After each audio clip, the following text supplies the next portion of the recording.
नमस्कार। आज हामी नेपालको क्रिकेट यात्राबारे अलिक गहिरिएर कुरा गर्दैछौँ। नमस्ते। एकदमै रोचक यात्रा छ है नेपालको क्रिकेटको। हो नि, त्यो राणाकालदेखि सुरु भएर अहिले एसिया कप, विश्वकप छनौटसम्म आइपुग्दाको कथा।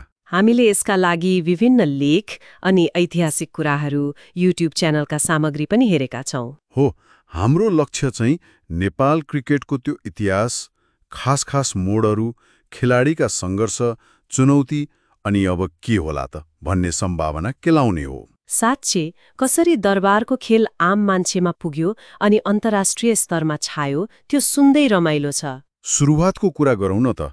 1920 को दशकमा राणाहरूले सुरु गरे होइन?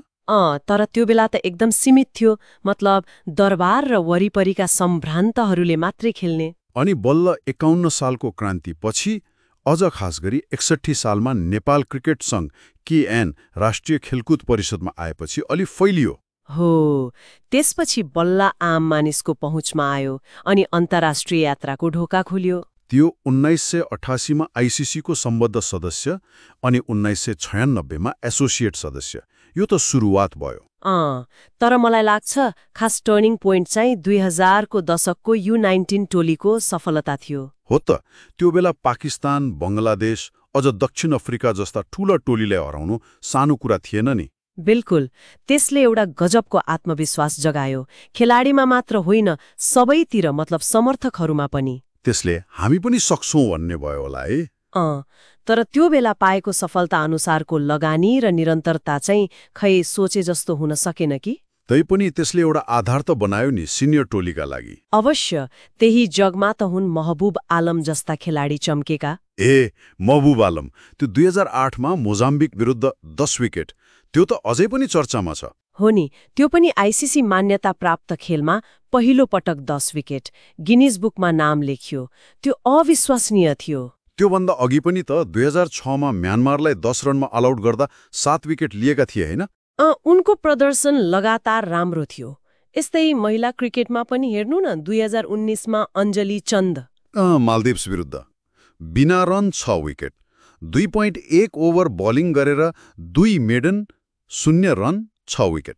त्यो त विश्वकीर्तिमा नै भयो। यसले के देखाउँछ भने स्रोत कम भए पनि प्रतिभा कस्तो छ। अनि पारस खड्का, उनको योगदान त कसरी बिर्सनु? पहिलो वनडे शतक, पहिलो T20I शतक। उनी त एउटा युग नै थिए। उनको कप्तानी, ब्याटिङ, त्यो व्यक्तित्व। 2014 T20 विश्वकपमा पहिलो बलमै विकेट लिएको पनि त उनी नै थिए। हो, उनको लोकप्रियता कस्तो थियो भने बाहिर हिँड्दा मास्क लगाउनुपर्छ भन्थे नि। सुनेको थिएँ। उनीसँगै ज्ञानेन्द्र मल्ल, बसन्त रेग्मी, शक्ति गौचन जस्ता खेलाडीले पनि त लामो समय धाने नि।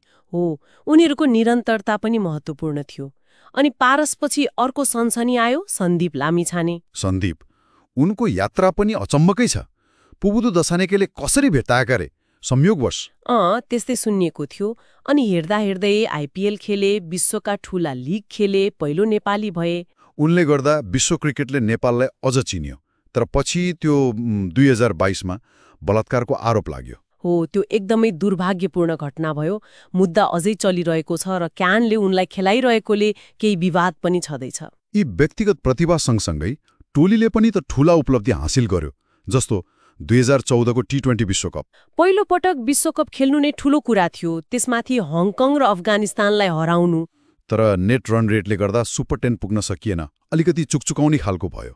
तर त्यो अनुभवले धेरै सिकायो। अनि अर्को ठूलो फड्को भनेको 2018 को एक दिवसीय मान्यता। कार्डियक किड्सवाला।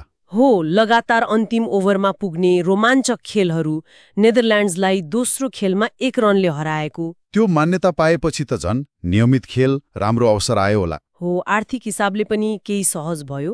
अनि 2023 को एसिया कप, त्यो त ऐतिहासिक नै भयो।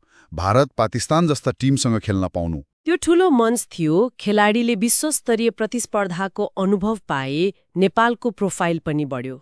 विश्व क्रिकेट लिगका डिभिजनहरू जित्दै माथि उक्लनु पनि त सानो कुरा होइन नि। डिभिजन 5 देखि 3 सम्म। हो, त्यो यात्रा निकै सङ्घर्षपूर्ण थियो। तर अब चुनौतीहरूको कुरा गरौँ न। पूर्वाधार, यो सधैँको समस्या जस्तो लाग्छ। टियु मैदान अनि बल्ल तल्ल बनेको मूलपानी बाहेक खासै छैन। हो, स्तरीय मैदानको अभाव खड्किन्छ।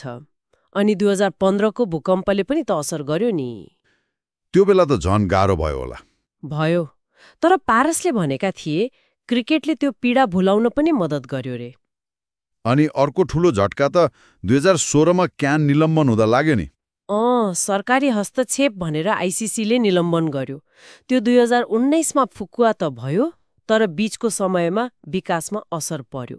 पक्कै पनि। अनि अहिलेको अवस्था हेर्दा प्रदर्शनमा एकरूपता छैन, विशेष गरी ब्याटिङमा। हो, त्यो अस्थिरता ठूलो समस्या हो। दबावमा खेल्न नसक्ने, साझेदारी बनाउन नसक्ने जस्तो देखिन्छ। यो अनुभवको कमी हो कि मानसिक पक्ष हो, के होला? सायद दुवैको मिश्रण होला।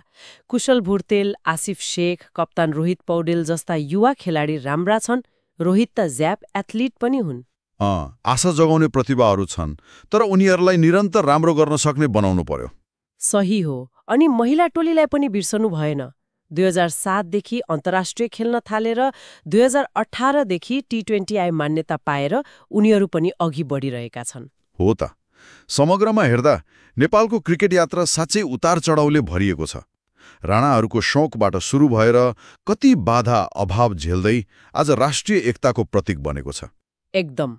महबुब अञ्जलीको कीर्तिमान, विश्वकप, एसिया कप यात्राले सम्भावना त देखाउँछ, तर त्यो सम्भावनालाई यथार्थ बनाउन अझै धेरै काम गर्न बाँकी छ। पूर्वाधार, घरेली संरचना, खेलाडीको प्रदर्शनमा निरन्तरता, यी सबैमा ध्यान दिनु जरुरी छ। हो। ल, अब अन्त्यमा एउटा प्रश्नमा विचार गरौँ न त। नेपालले ऐतिहासिक रूपमा लचिलोपन र सफलता देखाएकै छ, तर कमजोरी पनि छन्। अब साँच्चै माथि उठ्न, निरन्तर ठूला टोलीलाई चुनौती दिन अनि त्यो एकदिवसीय विश्वकपको सपना पूरा गर्न कुन चाहिँ एउटा रणनीतिक परिवर्तन सबभन्दा महत्त्वपूर्ण होला?